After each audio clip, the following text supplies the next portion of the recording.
What is up, faithful? Welcome to your 49ers Live looking at training camp right here at the SAP Performance Center. Kiana Martin here with Joe Fan. Now listen, we have a new scene for you guys, but let me explain why. I've been waiting for this moment since the start of training camp. The 49ers are hosting the Denver Broncos for their joint practices right here. Absolutely. And so to give you the best vantage point possible, we're not only at the SAP Performance Facility, we're on top of the SAP Performance Facility. We on the roof. Giving you a beautiful view of what's taking place over on the practice field. I've got binoculars in hand. You're gonna have a better view of this than I am. And so I might need to have you guys give me the play-by-play of what's happening out there. But as you can see, a lot going on. 180 players on the field right now. It should be a really competitive day. The first of two practices against the Denver Broncos. This is the third straight season that the 49ers and Broncos have spent two practices together during the month of August. This is the first time that they have hosted the Broncos. Last year they hosted the Texans. This year, Denver comes to town. Lots of Denver storylines. You've got John Lynch and his old friend John Elway. You've got Adam Peters and his old boss John Elway. You've got Dakota Watson and Capri Bibbs and not DeMarcus Ware, Elvis Dumerville going against their former team. Lots going on today. Right now it's just individual work. We'll be here through period 5, and we don't have a practice schedule, but my hope is that includes some one-on-ones. And we'll get to see 49ers cornerbacks. It means Rashard Robinson going up against Demarius Thomas and Emmanuel Sanders. That means Pierre Garçon and Marquise Goodwin going against Chris Harris Jr. and Aqib Talib. That means Paxton Lynch and Trevor Siemian. There's no quarterback competition, well, at least for the starter in San Francisco. There is one in Denver. Denver still hasn't named a starter.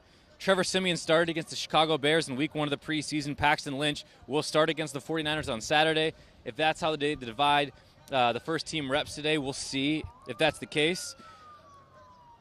But that's storyline numero uno for the Denver Broncos. Obviously, if you don't know who your quarterback is, the 49ers were going through this just last year with Blaine Gabbert and Colin Kaepernick, unsure of at this point who is going to be the starter in week 1 against the Los Angeles Rams. Now we know it's going to be Brian Hoyer on the 49ers sideline. But on the other side, Paxton Lynch, second-year player out of Memphis, their first-round pick a year ago, and Trevor Siemian, who was the starter, the incumbent, is back again in 2017. It should be a really fun day, Kiana, a fun 2 days, and this is really serves as the grand finale of 49ers camp and their live look-ins. It's been such a fun time bringing these 2 weeks plus of practices. Our production guru, Andrew Clare, has been our main man. He's up on the roof today shooting for us. It's been a lot of fun, and today should be a lot of fun as well. Now, Joe, this isn't the first time the 49ers have done this, like you said, but what is the value in holding these joint practices? We've spoken a little bit about it the last couple of days, but it's really the volume of reps. I mean, this is the true litmus test of the preseason. It's hard to judge 2 series of Brian Hoyer. They go 3 and out twice. It's hard to really judge the first-team offense against Kansas City Chiefs. Sure, they'll get a little bit more time this week and even more time, maybe the whole first half, against the Vikings in week 3 of the preseason. But even so, it's so hard to get a clear barometer of where your team stands during those preseason games because there's so many different factors that go into it. Where these practices these are 2 straight days, ones-on-ones, our best against your best. Brian Hoyer's going to get 40 throws. Maybe not 40 throws. Well, if you combine one-on-ones and 7-on-7s and team drills, he probably does get that.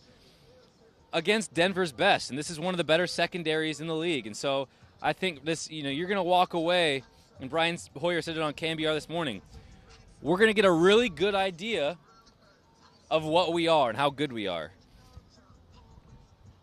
And that's something that I think everybody's looking forward to. I think if you asked every player and coach, a vast majority, if not all, would tell you that these practices are more important than the preseason games. And we talk about pride, man. I mean, these are competitive practices. You want to show well, man. I guarantee you these guys woke up this morning, were feeling a little bit juiced. They're staying at the same hotel, for crying out loud. And so I think this should be a lot of fun. Now, Eric Armstead called these joint practices with the Broncos tough and physical. It gets competitive out there, so what ups the ante? Yeah, I mean, it's kind of what I talked about. I mean, just going against somebody else. You're in full pads. It's going to be physical. Anytime you get a chance to hit somebody that's not your teammate is something that's going to be a welcome, experience. And so I got to imagine the juices are flowing a little bit. You see Kyle Shanahan's out there throwing balls. Let me talk about Kyle Shanahan for a second. Kyle Shanahan loves the portion of practice where he gets to toss it around a little bit to the defense. I've got my binoculars going. I'm getting a look at what we've got going. Again, this is just individual periods between each team. John Lynch is out there. Now, you just spoke of Kyle Shanahan. Both the 49ers and Broncos have 2 rookie head coaches. Will this also serve as a learning experience both for Kyle and Vance Joseph? Yeah, it's the first time they've had to organize one of these. And so, you can guarantee they've been speaking the last couple of days or maybe even in the last week in terms of putting the script together for practice, deciding what they want to do, how they want to order it. I mean, every team does practice a little bit differently, right? It's all the same pieces. No one's reinventing the wheel. It's 7-on-7. It's 1-on-1. It's special teams drills. It's full team drills. It's situational stuff, whether it's 2-minute, move the ball, red zone, right? I mean, all that stuff exists. And so it's just figuring out how they want to use their allotted time to maximize the time that they have together. Because, again, it's like Robert Saleh said, you've got to be able to keep your composure in these. These are going to be very competitive, but you got to understand that both teams are trying to get a lot out of this. None of this is personal. But it is going to be competitive, and I would be surprised if there weren't, any little mini scuffles, and so it's going to be a good time. It's going to be a good time. It's unfortunate that you don't get to see guys like DeForest Buckner and Aaron Lynch out there, but nonetheless, there's going to be a lot that we can take away from today. Now, I want to paint the picture for you guys. Joe Fan's got the mic in his hand, he's got the phone, he's got the binoculars, he's looking out for you guys. So make sure you guys tweet in, or you can Facebook in your questions using the hashtag 49ersCamp, and we'll get around to it on this joint practice. But while we're mixing up with joint practices, are the teams game planning in these kind of circumstances, or is it more of evaluating individual players against different matchups, or is it learning the execution of different types of plays and offenses or defenses that they've seen over the last 2 weeks? What is the exact focus of each of these teams? Yeah, I would say it's less about what they're doing. I think there's probably some preparation in terms of, what kind of defense and what kind of offense you're going against. But I think it's far more about evaluating the talent that you have, because on both these rosters, the coaching staffs have very difficult roster decisions ahead.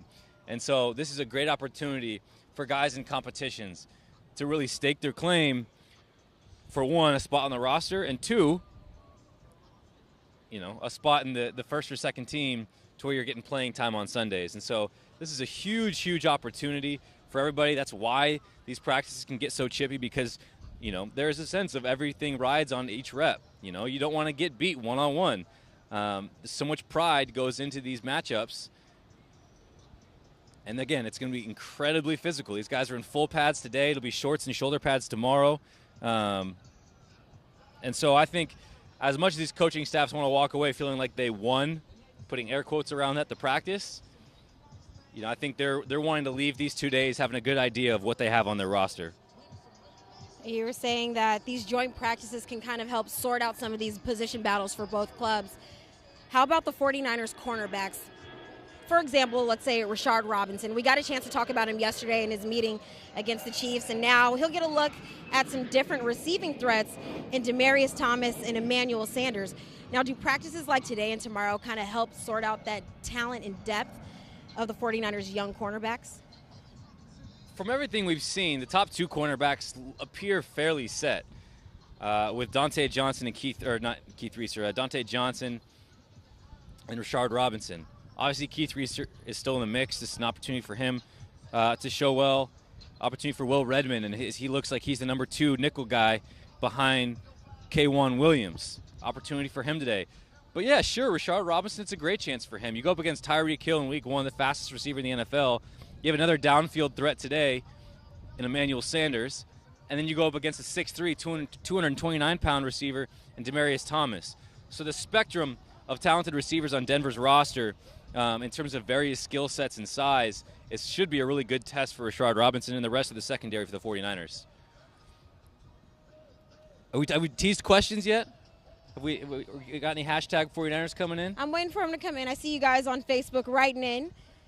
We've witnessed Pierre Garçon, Marquise Goodwin, Trent Taylor, Aldrick Robinson. I mean, even undrafted free agent Kendrick Bourne. He shined at camp against the 49ers' young secondary. Now they face some of the best corners in the league in Aqib Talib and Chris Harris Jr. Me personally, I'm excited to watch Goodwin against one of the best defenses in 2016. Now, including the second preseason matchup this Saturday, will these practices provide the 49ers receivers a more accurate reintroduction into the season? I think if there's any lingering feelings of, man, I wish we did more, got more playing time against the Chiefs, a couple of big plays today, tomorrow, and on Saturday from the first team offense, I think would do a lot in terms of just the good vibes around that room. I mean, I don't think anyone's panicking nor stressed about what happened, but I can guarantee you that, you know, all these guys are competitors. Like Joe Staley said, Brian Hoyer is one of the most competitive people he's ever been around. So, of course, he's not going to be happy with one completion for 3 yards, the penalty that brought back a 15-yard completion on third down to Jeremy Curley. And so it's so much easier to put that behind you when you can come out and have another good showing, and you get that opportunity now 3 days this week against another team. And both these last 2 practices were pretty mellow. They pulled back on the throttle a little bit and made sure they were healthy and fresh and ready to go for these practices. But sure, I think if you can get Marquise Goodwin deep downfield during a team drill on play action, if you can get Pierre Garçon making those tough catches over the middle, as here we go. Looks like we're going to mix it up a little bit and get some one-on-ones going. I think certainly it helps with the good vibes. Pierre Garçon, Aqib Talib, 2 of the most competitive guys in this league, not afraid to mix it up, toss and tussle a little bit, talk some trash. And so I think that's absolutely a possibility here. But you're right, Keon. I mean, those are all 4 names that should be watched in this practice. Now, we spoke a little bit about this yesterday. You mentioned fans not getting too worried. You talked about the Twitter comments, getting too worried about the 49ers offensive line. Now, during these next 2 days, the 49ers O-line will be holding up the league's best pass rushes. We'll get to see Von Miller head-to-head with Trent Brown and Joe Staley. Will this be a big test and evaluation for the 49ers offensive line? Sure it will. Von Miller's an all-pro, 3-time Super Bowl MVP, Defensive Player of the Year. It absolutely does. Let's take a quick survey of what's going on around here as I pull on the old binoculars. Looks like front left we've got 49ers defensive line versus Broncos offensive line. There we go on the far field in the middle. There's Brian Hoyer going deep to Pierre Garçon. A nice start for Hoyer.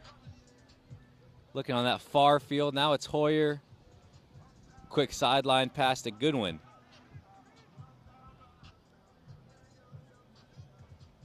This will be our last period here live with you as Barkley gets it to Kendrick Bourne. Confirm with Andrew, is this what we're showing right now? We got it. I got the thumbs up. These binoculars, man, that's hashtag technology. Tried and true.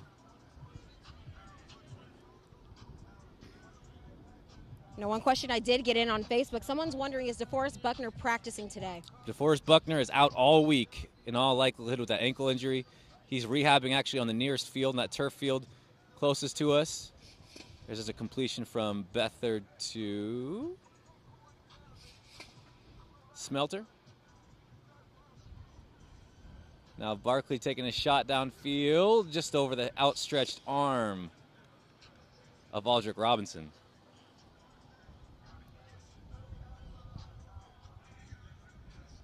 It's a lot of people out there, Keanu. 180 players, all fighting for roster spots. This is good stuff, and we're just getting started here. The one-on-ones. Looks like Trent Taylor lining up. Brian Hoyer. Sideline throw. Nice coverage there. The Broncos defensive back. Beathard quick in cut from DeAndre Carter. Now it's Barkley. quick slant to Smelter. So the one deep completion we've seen was Hoyer to Garcon. That one almost picked. As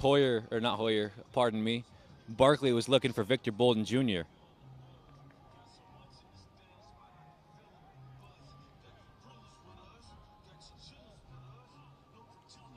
Now, as we're watching these DBs, somebody we don't see, actually we might. David Lopez wrote in, he wants to know about Jimmy Ward. What's his update? Will he be on the field this Saturday against the Broncos? Yeah, it doesn't appear so. I think they're going to test him out later this week, but he's still on PUP. And I don't anticipate that he's going to be back. He's been dealing with that hamstring injury. They're going to be very careful with him, given that depth at safety, or lack thereof, I should say. Let me tell you, there's multitasking of looking through binoculars, figuring out where everyone's on the field is, and talking on microphone. This is a new experience for me. This is good stuff. There's Tim Patrick, a quick out.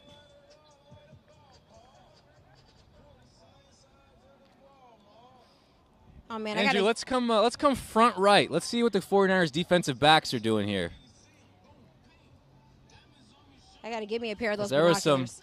There was some nice coverage from Mikello Weatherspoon near the sideline.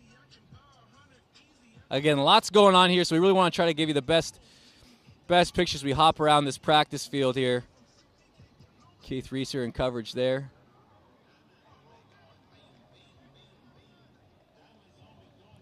I mean, this is like sensory overload right now. So many things happening all at once. Carlos Cavazos wrote in, who's starting opposite Von Miller on the 49ers offensive line today? Depends where Von Miller's going to move around. I mean, it's either Joe Staley or Trent Brown. I don't know if he stays on one side or mixes a little bit on both. There's Prince Charles Awara, nice coverage, feeling himself a little bit afterwards.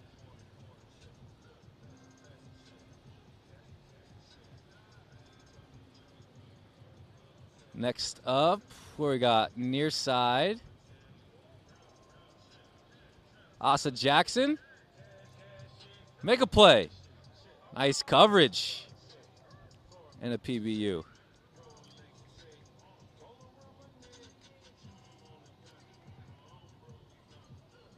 Oh, a double move. Adrian Colbert, does he keep up? Oh, a nice throw and catch. Rookie was there. Looked like he got a hand on it. But still a nice throw and catch.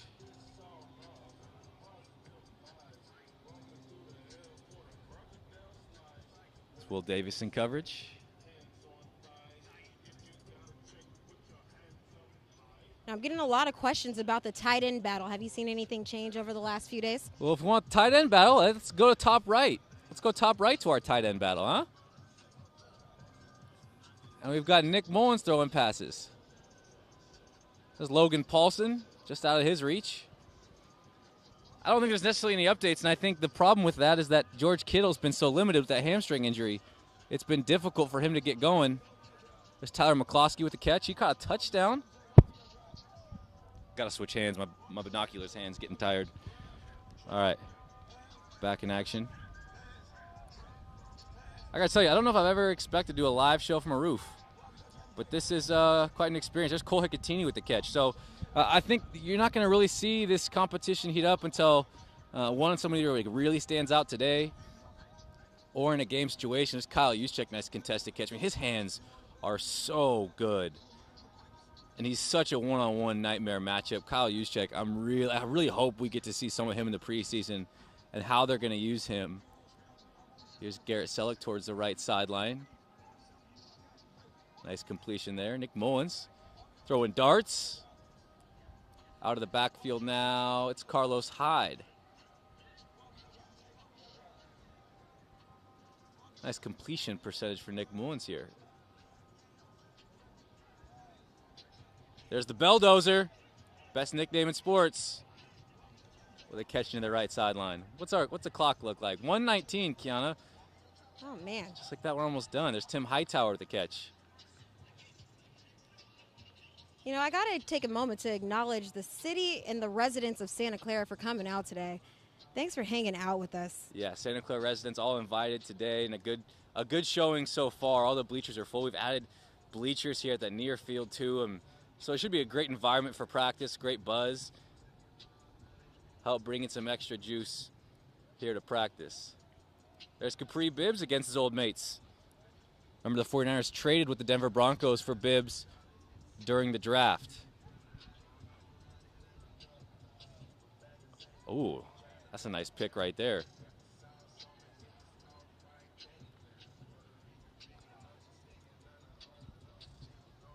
Cameron, can you believe this is our second to last show here in these live look-ins? I don't know about you, Joe, but I've been having a blast hanging out here at 49ers camp. The fans, the environment, the football, I have that feeling now. Football is back, Joe. This is your first camp since you went to the NBA. Now you're back. Yeah. How's it feel to be back in the NFL? Oh, man, I'm excited. I am thrilled, and I'm just ready for that week 1 against the Carolina Panthers. That's where my mind's at right now. I'm pretty excited. And I think that's going to do it for us, Joe. I don't know about you. I had a blast. I hope you guys had a blast watching. We will be back for our final live look-in. It'll be a joint practice again against the Denver Broncos.